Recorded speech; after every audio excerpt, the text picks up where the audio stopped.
Come on, fellas. Get him out of here. Come on, then. You ready? Come on, you lot. Go on, then. Oh, 'tis our delight for the red and white. The Yanks are here to stay. Oh, 'tis our delight for the red and white. The Yanks are here to stay. Hello. We're actually in the bar at the moment. Electricians out there at the moment right now, sticking in the wires to allow me eventually to record out there permanently. Just recorded the podcast, so we're Tuesday evening, fresh from watching the Salford game. But this is a kind of a special broadcast for you, okay? Because it's not just me. It's not just me going to be gabbing on here. It's not going out live either. It does say live in the top corner. It's hard to work it out. Not live, I'm afraid. This is while I'm recording it live, but it's not being broadcast live. It's my opportunity to crowbar in a little conversation I had yesterday with Gabriel Sutton, Gab Sutton. Now, some of you may know Gab Sutton as the Football Lab. So Gab is a lower league expert, League One, League Two. He does lots of previews and coverage through the Football Lab and through for various clients as well. So he's a fountain of knowledge. Now, I had an interesting conversation with him about Lincoln. We touch base every so often. He likes to kind of get a feel for different clubs. He's absolutely dedicated to what he does. And as part of that conversation, I said to him, Gab, can I record you? And we'll have a chat about the positions that I think Lincoln need to fill. Now, those positions at the time of recording, and this may change by the time you're watching it, but those positions were goalkeeper, were a wide player, and I think by the fact we had trialist number 14 he was today against Salford, started on the right hand flank, then went over to the left hand flank, suggests to me that Michael would like to bring another wide player in. Number 10, not quite sure really who played that role today, potentially James Jones, which is what I've kind of called all along, but there was a high likelihood that we're probably going to want to sign another 10. And another centre forward as well to complement Tom Hopper, and I think Hopper had a decent game against Salford this morning or this afternoon. But when he went off, we looked very, very short up front. We really lost our attacking edge. And if Tom Hopper's injured at the moment, and I know I keep saying we haven't finished our shopping yet, so it's pointless in getting agitated. But at the moment, we don't have an awful lot going forward. Anthony Scully didn't play today either. So I was really interested to have a conversation with Gab about who he felt we should sign. Players that maybe we haven't thought of. I must stress that this is opinion. This isn't players that we're likely to sign. Gab did talk about potentially paying fees for players, which obviously we're not in that situation at the moment. So it just gives us an idea of some of the other players that's out there. I just think it's interesting sometimes to know what the experts think on us. So also Gab and I had a little chat at the end about Lincoln City at the moment and where he sees us going. So it's about 12, 15 minutes long, something like that. Not too heavy, a little bit of short watching for you. When we're done, I'll probably not record an outro. We'll just kill it when it finishes rather than me coming back on and giving it all of that. So hope you enjoy it. Thank you as ever for tuning in. I'm hoping this video quality is a bit better because I'm literally sat next. In fact, I've got my mobile dongle right there. So I'm hoping now that we've got the quality slightly better. But anyway, that's it. That's me. That's done and dusted. I hope you enjoy what's coming up, and I'll chat to you all again soon. Goodbye. Lead straight in. So I'm here with my special guest. Would you like to introduce yourself, Gabe? Hi, folks. I'm Gab. You can follow me at _Football Lab. Looking forward to chatting the imps and potential targets. Now, I would be almost certain that people already follow you anyway. But me and Gab go back a little way, don't we? Because you picked me to best new blog in the Football Blogging Awards, I think 3 or 4 years ago now. I know, yeah. I don't know how I did that. I know how you did it. It's called superior knowledge, mate, honestly. But no, seriously, for those watching, mate, if you don't already follow Gab, make sure that you do, because genuinely there's very few out there who produce the kind of content that Gab does. It's absolutely spot on. So, no worries. And kind of playing on that, we're just basically to talk about Lincoln City. Michael Appleton more or less confirmed over the weekend that there's going to be 4 potential signings coming in, 2 loans and 2 permanents. We're still looking, in my opinion, for 4 positions. So all I wanted to do was throw those positions to you and then just have a quick chat about the kind of player that might still be available, whether it's loan, free agent or free from a club, that you think would be a good fit, might be of interest. So we'll start off right at the back. We've got one goalkeeper, which is Ethan Ross. We're obviously looking for a first-team goalkeeper, likely to be a loan. What do you think? Well, I know that we've talked about Alex Palmer, who I'm sure we'll come on to in a bit. My other suggestion I had in mind was actually Robert Sanchez. I don't know if you've seen him play for Rochdale in either of your games last season, but he's someone who really fancies himself in possession. He's played in League Two before with Forest Green, and definitely someone who can kind of pick passes. He'll try and play his way out of trouble. So I do think he's someone who would fit into Appleton's way of doing things. He can get caught out like that. I mean, I think against Peterborough when they lost 6-0 there were a couple of times when playing out for that probably cost him and Rochdale. But I think on the whole, his ability to kind of spot passes and kind of help you place his press, it would probably suit what Appleton will want from a goalkeeper. So I think he's someone I'd put forward. Wonderful. And you said there as well, we spoke about Alex Palmer. You think there are quite strong links between us and Palmer. What are your kind of views on him?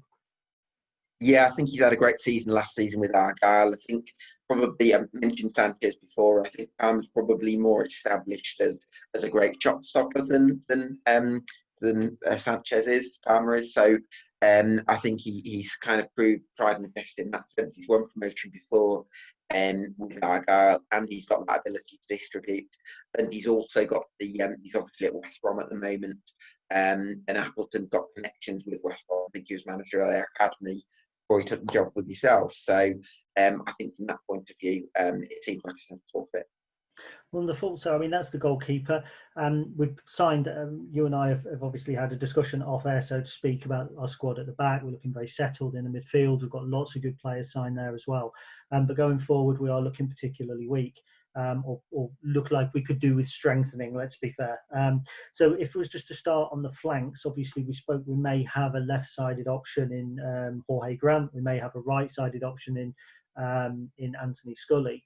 But if there was a free agent or a loan player, or maybe a couple that you think would fit the Appleton philosophy, what sort of players would you put forward for those positions? Well, the two players, I don't know whether the club's in a position to sign players on fees, but you did have a player on loan. I think this was your first season back in League Two, called Jordan Maguire-Drew, and he's someone I quite rate. I think he took a couple of loan spells or a couple of periods to get used to. He was at Brighton, wasn't he? A bit of time to get used to life in the EFL, and his time with yourselves didn't go quite as well as he might have hoped, and maybe struggled a little bit at Coventry as well. But I think he's done really well for Orient this year. Probably one of the most, in terms of his ability to create clear-cut chances, he's probably one of the most productive wide forwards in the division. And I do think that in a better team than Leighton Orient, he would be considered in the same breadth as some of the attacking wide forwards that have got a lot of credit in League Two this season. And he's still on the younger side, I think. So I do like Maguire. I'm not sure whether that would be a loan option or whether I think he might be. Is he permanently contracted? Could have done my due diligence on this before, but no, I do think he's someone who I'd step up to League One if he was available. I think that would be an interesting one, because Maguire-Drew he took quite a lot of stick when he was at City. He didn't look interested, and the year before he had been outstanding for Dagenham in the National League against us, as had Ollie Hawkins, who's obviously just moved to Ipswich, I believe. So that'd be interesting. Is there anybody you think in the loan market that might be available for those sorts of positions? In the loan market, I suppose it depends who's kind of done well out on loan previously. I mean, I'm a big fan of Wes McDonald at Walsall, but that was obviously a permanent option. So in terms of the loan market, it's a little bit. There's Odin Bailey. I don't know whether he's obviously at Birmingham. He had a decent spell at Forest Green. I think he might have signed a new contract with Blues, so he's possibly an option. He's obviously played in League Two last season, scored in the Championship before. So yes, he's still at Blues at the moment, so that could be quite an interesting option. He's kind of quite a versatile attacking midfield, so he wouldn't be like an out-and-out winger. He'd be someone who would maybe come inside from the left. Okay, fantastic. We're also going to be really, I think, looking for a 10. I mean, again, Grant can play there, Anthony Scully can play there, but I think that Michael will certainly want to bolster the options with games coming thick and fast. Same question again, whether it's loan or whether it's permanent, what sort of player do you think might fit the bill there? Well, there's a lad called Elliot Embleton at Sunderland who doesn't seem to have had much of a look in there, but I do think like probably there's cultural issues at Sunderland that have maybe held him back a bit in a slightly different system. I think he could do really well. He had a good spell at Grimsby where he was really pivotal to them in the 18-19 season. And it's a shame that since that loan spell was cut short that he hasn't been able to play as much as he would have liked for various reasons. So yeah, I'm a big fan of Embleton, and if whether Sunderland would allow him to go out on loan to a divisional rival, I'm not sure, but I do think that if you were able to bring him to Sincil-Bank, then I think he could make a real impact for you. I actually met Elliot. He won the Bristol Street Motors PFA Player of the Month. I think it was in January or February, and I had to go to Grimsby's training ground, which interestingly is called Cheapside, which I found quite amusing. But yeah, he's quite a nice guy, very down to earth and very grounded. So finally, a position that I think are probably likely to be multiple candidates for is, we'll say number 9, but I mean, we've certainly got position for a striker, if not 2. Now, I know some of the other options we spoke about might be able to play through the centre. We have been linked with Callum Morton, so I'll ask you about Callum first before we move on to any other suggestions you might have. But how do you rate Callum? I'm a massive fan of Morton. I think had he not joined on Northampton on loan, I don't think they would be. They would have celebrated promotion at Wembley. I think he's had a huge impact for them. He's very persistent, very energetic. I don't know if you've seen him in the playoff matches, but really made a big impact in those games. He's a finisher as well, scored a lot of goals for Northampton. So I think in that sense, it's a really positive addition. Northampton have played quite a direct style to a target man, so you've seen Morton feeding off for Dane Oliver, who's their kind of big striker, who's the kind of focal point. And I think that maybe affects the type of chances that he's had. So it's kind of been getting on the end of knockdowns and things like that he's really come into his own. With your lot under Appleton, it would be a slightly different situation because on the one hand, you wouldn't have a strike partner to play alongside someone that's kind of physical, because I don't think Appleton is going to play 2 up top. But if I think on the flip side of that, you're more of a possession-based side. So if you were going long to Callum Morton on his own, he wouldn't be much use. But I think because you play on the deck a lot more, then you might be able to create the sort of chances that would maximise his skill set. Wonderful. And then finally, how is there anybody else you think could step up into that 10 role, whether it was support for Tom Hopper or potentially take his place? 9 roles. Yeah, I've looked at Ashley Natherson just because he's at Crawley Town. He's someone who I think he's again similar to Morton. He's at his best form alongside someone a bit more physical. In his case, it was Ollie Palmer, who you'll know yourselves. Popular figure, I'm sure.